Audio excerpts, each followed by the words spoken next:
Oi, gente, tudo bem? Tá começando agora mais uma edição do Agir Sustentável em Pauta. Aqui é a versão em podcast do programa de sustentabilidade da Sagres, ou seja, é uma conversa sobre os assuntos em alta nessa nossa relação com o meio ambiente. E hoje a gente fala sobre a Lei Geral do Licenciamento Ambiental no país. É um projeto que está sendo debatido no Congresso Nacional desde 2004 e teve aprovação na Câmara Federal em 2021 e agora, em maio de 2025, teve aprovação no Senado. E para conversar sobre isso, a gente recebe aqui no estúdio, estamos com o presidente da Comissão de Direito Ambiental da OAB, Ordem dos Advogados do Brasil, aqui em Goiás, Dr. José de Moraes. Doutor, muito obrigado pela presença aqui e conversar com a gente. Eu que agradeço. Primeiro quero cumprimentar a todos os telespectadores, quem assiste aqui à TV Sagres, e dizer que é muito importante esse debate, trazer para a população a realidade dos fatos e não apenas ficar nessas informações seletivas que às vezes aparecem. E num momento, acho que interessante para isso, né, doutor? Ainda não estamos no momento de aplicação dessa nova lei, mas a aprovação no Senado já dá mais indicativos do que ao longo desses 21 anos de tramitação de muito debate, muita crítica, né? Troca de avaliações sobre o que o projeto original lá do deputado, o ex-deputado Luciano Zica, né, do PT de São Paulo, apresentou lá em 2004. Mesmo depois de aprovado na Câmara em 2021, teve muito debate no Senado, né? 4 anos de debate, mas agora temos um texto que vai voltar para a Câmara. A relatora no Senado, né, uma das relatoras, a Tereza Cristina, a senadora Tereza Cristina, do União Brasil, disse em alguns momentos, e a gente vai detalhar isso aqui, o senhor acompanhou bem esse debate, mas em um dos momentos em que ela falava da soma de normativas no país sobre licenciamento ambiental, ela chegou a dizer que são 27 mil. Mas tem contas que dão um número maior ainda, ou seja, o Brasil tem muitas normativas para falar de licenciamento ambiental e a intenção desse projeto é uniformizar. Dá para fazer isso, doutor? Sim, eu até faço uma colocação de que hoje a nossa colcha de retalhos de leis ambientais é tamanha que eu ouvi da senadora Tereza Cristina, né, ouvi de outros senadores e o número não fecha. Ela falou em 27 mil. Outro senador, eu não vou citar nome, porque sinceramente eu posso estar cometendo uma falha que seria outro, eu não lembro de cabeça. Mas ele falou em 7 mil. Ontem a Comissão de Direito Ambiental esteve visitando o IBAMA e lá nós levantamos essa questão e hoje no site do IBAMA existem mais de 8 mil normas ali catalogadas. E eu participei uma vez de um congresso internacional que já se fala em 50 mil normas ambientais. E isso traz uma insegurança até para o técnico. Eu tenho um grande amigo que é técnico num órgão ambiental, que ele sempre me faz essa indagação. Não existe muito jurídico para pouco técnico? Eu acho que não. Nós temos que dar uma segurança para o técnico. Porque hoje, às vezes, ele está analisando um processo com base numa portaria. Amanhã vem uma legislação ou essa portaria ela é entendida como ilegal e o técnico fica inseguro. Né? Então, nós precisamos dessa uniformização para que o empreendedor também possa planejar o seu investimento, planejar a sua atividade. Doutor, quando o senhor fala isso, esse número, inclusive, de normas, me vem, antes da gente entrar em detalhes aqui do projeto, o que ele prevê, das polêmicas do projeto, né? Tem ambientalistas que criticam, enfim. Mas antes disso, no aspecto de governança, me parece que esse é um caso muito material de excesso de regras e exatamente por conta disso a gente vê uma série de malfeitos acontecendo, né? Há, inclusive, pessoas que estão especializadas em usar essa quantidade de regras, essa dificuldade que é conseguir um licenciamento ambiental para arrumar um jeitinho, para que as coisas passem. E muitas vezes a regra não é cumprida exatamente por conta desse excesso de burocracia. Ausência, eu acho que vai além do excesso de burocracia. É a falta de clareza, é a falta de transparência. Né? Eu gosto de usar alguns exemplos da minha vida, que eu também já estive do outro lado do balcão. Né?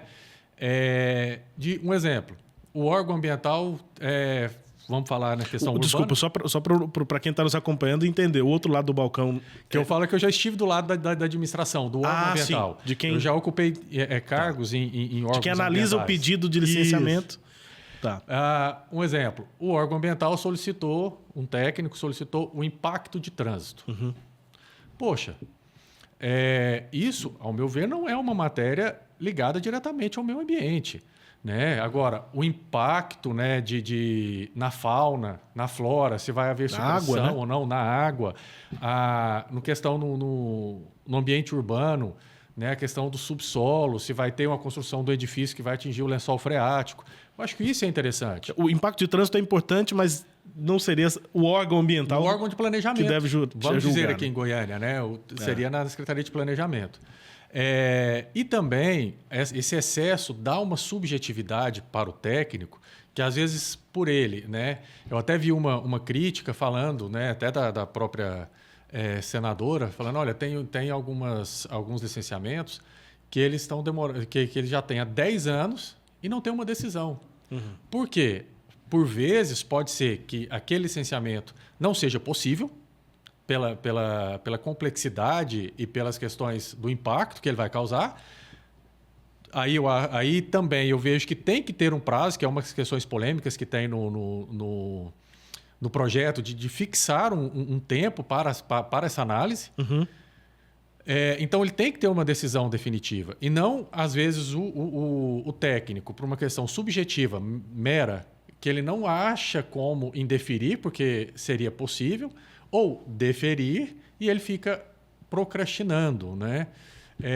Nós temos um exemplo da BR, acho que é 158, 358, agora falhou, que já está 10 ou 15 anos em licenciamento e não teve uma definição.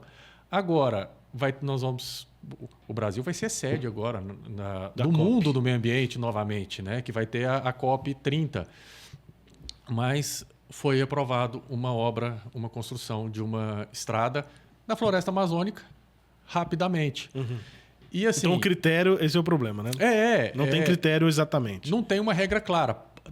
Até tal impacto pode, até tal impacto não pode. Uhum. Então, não tem essa regra. Eu acho que essa é a ideia do projeto. Pois é, doutor. O senhor acha que pelo texto e pelo debate, né, o senhor está dentro desse debate, isso deve acontecer? Digamos que assim, a expectativa e a realidade, né, dessa provável nova lei geral de licenciamento, isso vai acontecer? O Brasil vai passar a ter uma norma uniforme, enfim? E aí eu estou perguntando isso porque encontrei aqui que tem algumas previsões, né, para que a nova lei consiga ter efetividade dentro do Sistema Nacional de Meio Ambiente e com a Política Nacional de Meio Ambiente. Esse tipo de mecanismo vai fazer com que realmente a gente fuja dessas milhares de normativas e tenha uma uniformidade?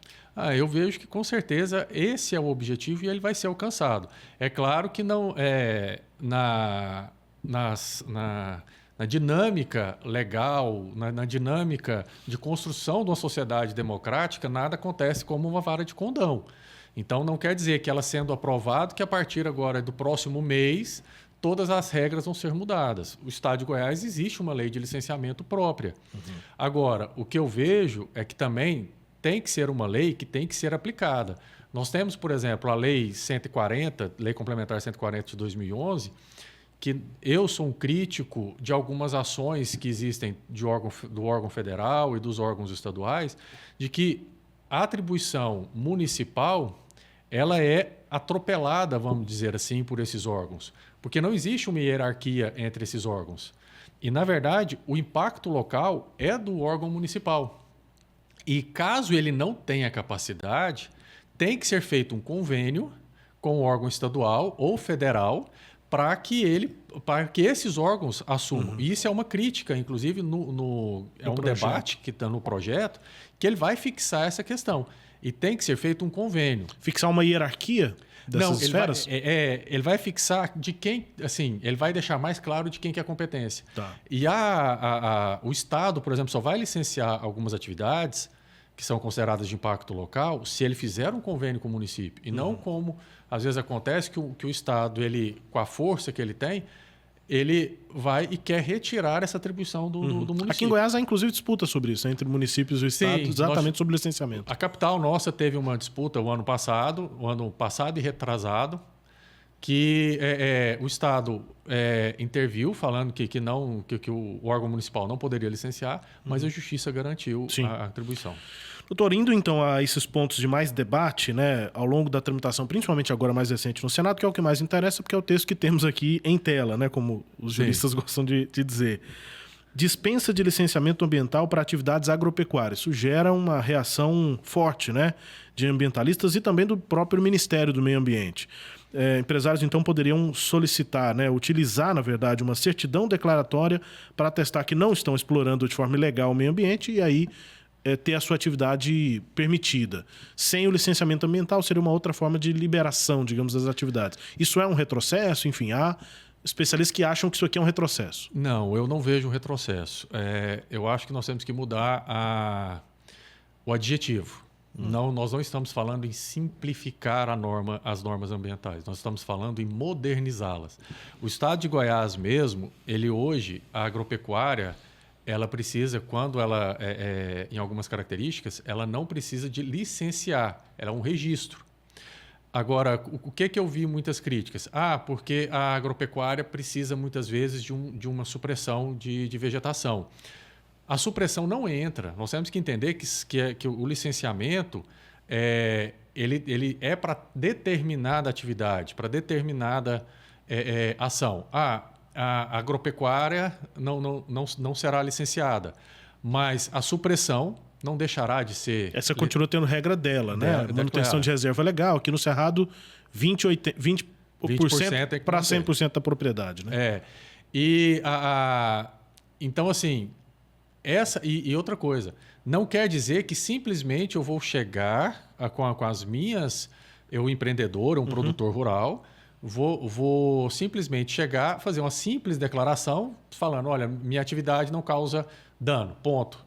Não, vai existir um termo de referência, vão existir obrigações, né? E aí sim, cabe ao órgão falar, olha, para você que vai desenvolver a atividade agropecuária, né, estamos usando esse exemplo, você vai precisar seguir tal condicionante que hoje já vem na licença. O que vai deixar é de ter uma série de documentos e projetos que muitas vezes são projetos... Isso é uma outra crítica que eu faço, que tem muitos projetos que eles não são objetivos e claros para aquela atividade. Eles são projetos acadêmicos. Né? Eu já me deparei com alguns estudos, por exemplo, preciso de o estudo de um PRAD, que é um projeto de recomposição de áreas degradadas, em que no projeto ali estava explicando o que é clima. Poxa, o órgão ambiental sabe o que é clima. Aí ele falou tudo que era o clima, mas não falou qual era o projeto do clima, né? O solo. Ele explicou todas as características que podem ter num solo, mas não falou naquela localidade qual que é. Ou pelo que o senhor disse aqui, eu estou falando em tese, não parece ter detalhado qual é o programa, o plano de reparação, né? De degradação. Então, o que vai acabar é isso. E vai caber ao órgão definir também, aí tem as outras críticas falando de atividade de médio impacto. Isso. Era a minha próxima pergunta, que é a licença por adesão e compromisso, né? A LAC. Isso. Que é em que há efetivamente a autodeclaração e ela já existe para pequeno porte e para pequeno impacto ambiental. Aí o novo texto prevê que essa LAC, né, a autodeclaração, serve também para médio impacto e médio porte. Isso. Mas aí, uma das críticas que falam, porque Brumadinho e Mariana, a questão das bacias de rejeitos, né? Das barragens, isso, falou a palavra. Mas vamos analisar uma situação. Elas estavam licenciadas.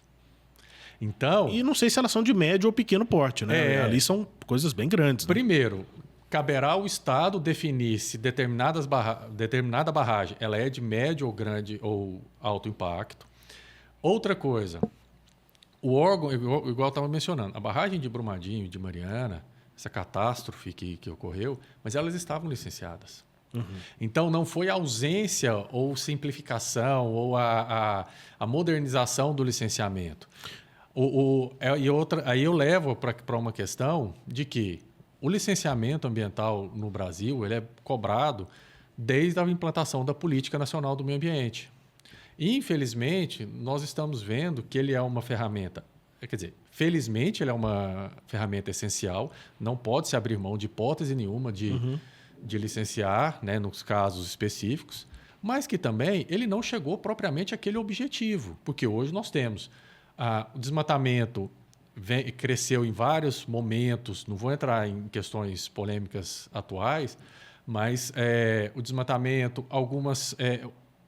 as infrações aumentaram, a falta de licença em algumas questões. Então, o licenciamento em si ele tem que ser modernizado para que o controle... E esse projeto de lei, inclusive, ele em determinados momentos, ele agrava as consequências. Então, se eu fizer uma declaração falsa, apresentar um projeto falso, não operar com a devida licença, eu vou sofrer uma penalidade maior. Esses exemplos das barragens, né, em Minas Gerais, acho que eles são interessantes nesse sentido, porque os problemas, ou os grandes problemas acontecem muitas vezes em locais, em empreendimentos que têm licenciamento, que conseguem a licença, né? Agora, o que acontece depois da emissão da licença é uma questão de fiscalização constante, enfim, muitas vezes o governo não consegue estar presente para fiscalizar. E aí essa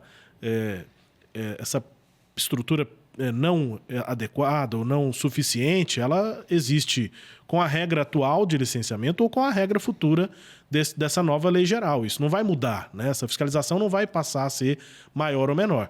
E aí é que entram essas regras, por exemplo, de punição, né? E aí a questão é o seguinte, hoje, quando se tem muita regra, muita exigência, o que hoje os órgãos ambientais eles necessitam? De um grande aparato técnico para analisar aqueles projetos, analisar os pedidos de licenciamento. E considerar todas as regras que existem. E considerar todas. E a insegurança de que eu estou analisando, mas será que todas as normas estão sendo abarcadas nesse projeto? Será que tem alguma falha? E aí, ou seja, é um volume muito grande. E aí eu não tenho o técnico para o monitoramento da atividade. Brumadinho, o grande problema lá foi a ausência do monitoramento. Então, se ele tivesse tendo... Me parece que os engenheiros ali da empresa cometeram erros, né, de cálculos daquele impacto, e se tivesse um monitoramento, esse erro poderia ter sido identificado antes da tragédia. Isso, né? E a LAC, na verdade, ela vai privilegiar isso. Eu vou fazer a minha declaração com base no termo de referência do órgão ambiental. Em Goiás, por exemplo, nós temos um sistema eletrônico hoje que é o IP. Lá eu vou detalhando cada ponto da minha atividade. São centenas de perguntas que são respondidas, passa pelo corpo técnico, o corpo técnico faz uma análise daquela situação e aprova. Mas não é uma aprovação não é uma análise tão burocrática igual se faz num procedimento comum.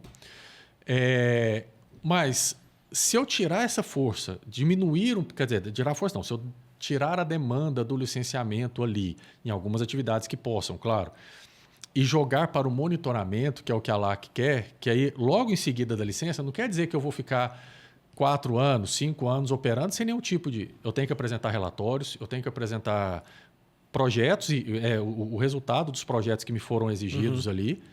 Aí, nesse momento, o técnico vai analisar. E isso eu vejo que dá mais força para a fiscalização. E temos capacidades, possibilidades hoje com satélite, com drone, enfim, dá para saber muita coisa que está acontecendo, que antes, ou no começo do licenciamento, não se conseguia ter essa informação, né? O técnico precisava ir lá e tinha que ter muito mais trabalho para entender o que estava acontecendo. Talvez por isso, ao longo desses 30 anos, 30 e poucos anos... o esforço maior, inclusive de servidores, estava no licenciamento. Sim. Porque a fiscalização depois era muito mais difícil. Hoje, nem tanto, né? Quando eu estive no órgão municipal, né, como servidor, eu tentei implementar isso, fortalecer essa gerência na época era uma gerência de monitoramento, porque eu acredito nisso. Eu posso dar, inclusive, mecanismos mais fortes para a fiscalização. Uma coisa é no processo ali prévio, questões teóricas. Agora, outra coisa é no momento da execução da atividade, execução da obra, a fiscalização chegar naquele momento, a fiscalização, o monitoramento, chegar e falar, olha, Você falou que o seu subsolo, por exemplo, no caso de meio urbano, seu subsolo não atingiria o lençol freático. Mas aqui, você começou aqui com menos da metade, ou na metade da sua escavação, você já está aparecendo água. Então, aquela informação sua é falsa. Uhum. Então, eu tiro aquele peso do licenciamento anterior dos órgãos. Olha, teve um processo, né, no órgão, que salvo engano, não. Eu lembro que me chamou a atenção. Tinham 12 volumes, um processo. Aí você vai falar, mas era uma obra grande, uma obra de usina? Não, de um prédio. Pois é. Isso vai se acumulando e a licença não é nem deferida nem indeferida. Nem indeferida. Sobre a fiscalização, só um exemplo aqui que me ocorreu, que é da DEMA, né, da Delegacia de Meio Ambiente aqui de Goiás, o doutor Luciano Carvalho, sobre represas. Então, gente de propriedades de diferentes tamanhos, enfim, muitas vezes não tem licenciamento, ou tem licenciamento para fazer uma coisa e chega lá, e aí a delegacia usa essas alternativas de drone, enfim, até imagem de satélite, né? Ao longo dos anos você vai vendo essa mudança. E aí o proprietário faz coisas que não estavam na licença. Doutor, só para a gente finalizar, nosso tempo está terminando, eu queria perguntar sobre a licença ambiental especial. Foi uma emenda apresentada pelo presidente do Senado, Davi Alcolumbre, propõe a liberação da licença por decreto do governo. Aí tem alguns critérios, né? Quais são os empreendimentos que seriam elegíveis, tem um conselho, mas é um conselho político, né? E a gente está falando agora de um governo do PT, mas até bem pouco tempo era um governo de direita. Então, assim, como é que o senhor avalia essa questão de ir, inclusive, com um prazo menor, né? Um prazo de 12 meses no máximo, para que essa licença especial, por decreto do governo, saia? Isso gera mais preocupação, porque há um outro fator aí que não é nem técnico nem jurídico, que é um fator político. Sim, aí eu acho que quando a política entra na esfera administrativa tão seriamente em uma análise processual, né, análise de um deferimento, eu acho que isso gera sim uma insegurança. Eu acho que a gente não pode tirar totalmente a atribuição do técnico. Eu acho que o remédio não pode ser pior do que a doença. Uhum. Né? Hoje nós estamos enfrentando uma burocracia muito grande, mas nós não podemos usar um remédio em que vá